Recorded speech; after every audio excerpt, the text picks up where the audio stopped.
রহমতুল্লাহি ওয়া বারাকাতুহু।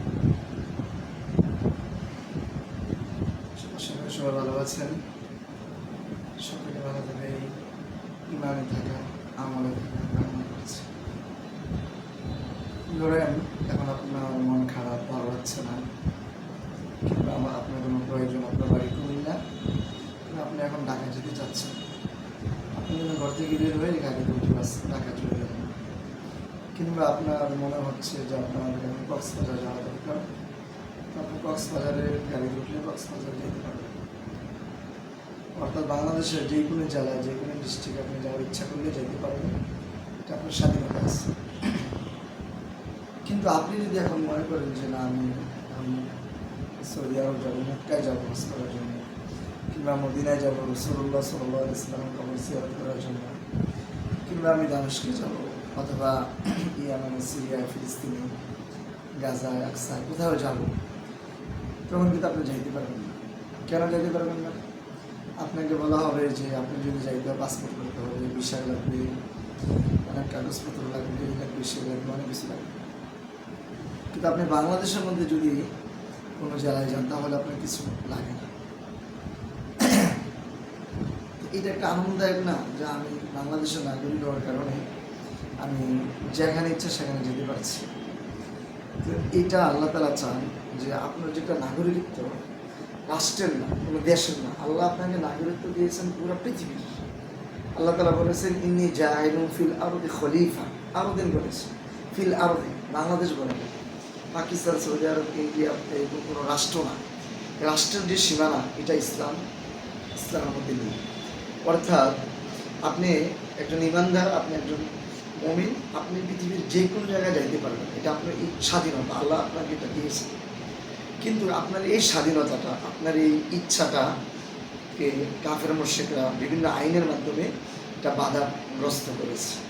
অর্থাৎ আমি বাংলাদেশি হওয়ার কারণে যেভাবে আমি বাংলাদেশে বিভিন্ন জায়গায় যাইতে পারি, আমি পৃথিবীর বাসিন্দা হওয়ার কারণে আমি যে কোনো জায়গায় যাওয়ার আমার স্বাধীনতা থাকার কথা ছিল, কিন্তু তারা আমার এই স্বাধীনতাটা হরণ করে নিয়েছে। পক্ষান্তরে আপনারা হয়তো জানেন, ইউরোপের যে রাষ্ট্রগুলো আছে তারা কিন্তু এমন একটা আইন করে নিয়েছে যে ইউরোপের রাষ্ট্রগুলো এক দেশ থেকে আরেক দেশে কেউ যদি যেতে চায়, তার পাসপোর্ট লাগে না, ভিসা লাগে না, কোনো কিছু লাগে না।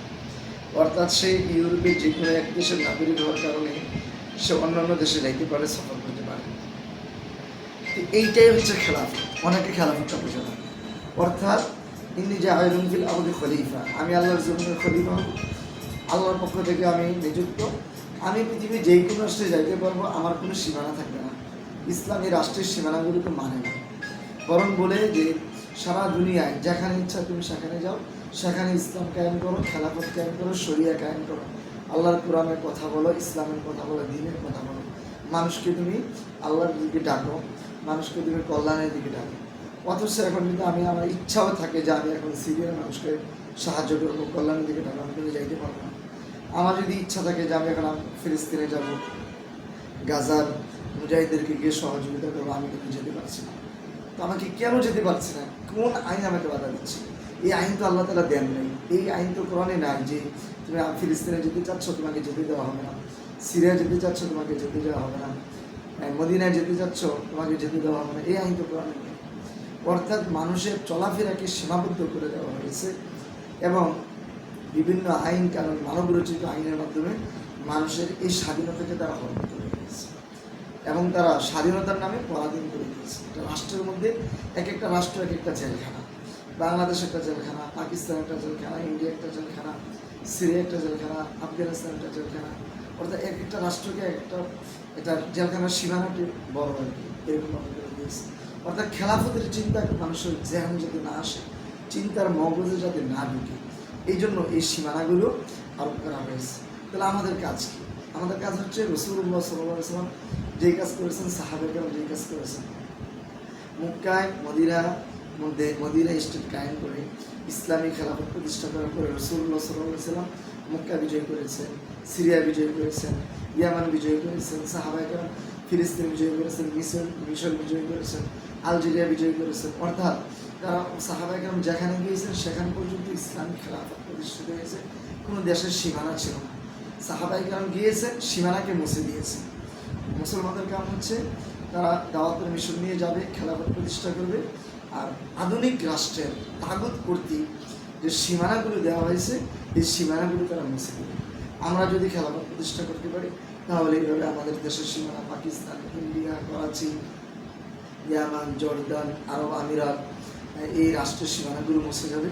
তখন আপনি বাংলাদেশ থেকে যার যখন ইচ্ছা সেই সৌদি আরব যেতে পারবে, মক্কা শরীফে যেতে পারবে, হজ করতে পারবে, উমরা করতে পারবে, মদিনায় যাইতে পারবে, রাসূলুল্লাহ সাল্লাল্লাহু আলাইহি ওয়াসাল্লাম কবর জিয়ারত করতে পারবে, দামেস্কে যাইতে পারবে, ফিলিস্তিনে যেতে পারবে, আরব আমিরাতে যাইতে পারবে, আফগানিস্তানে যেতে পারবে।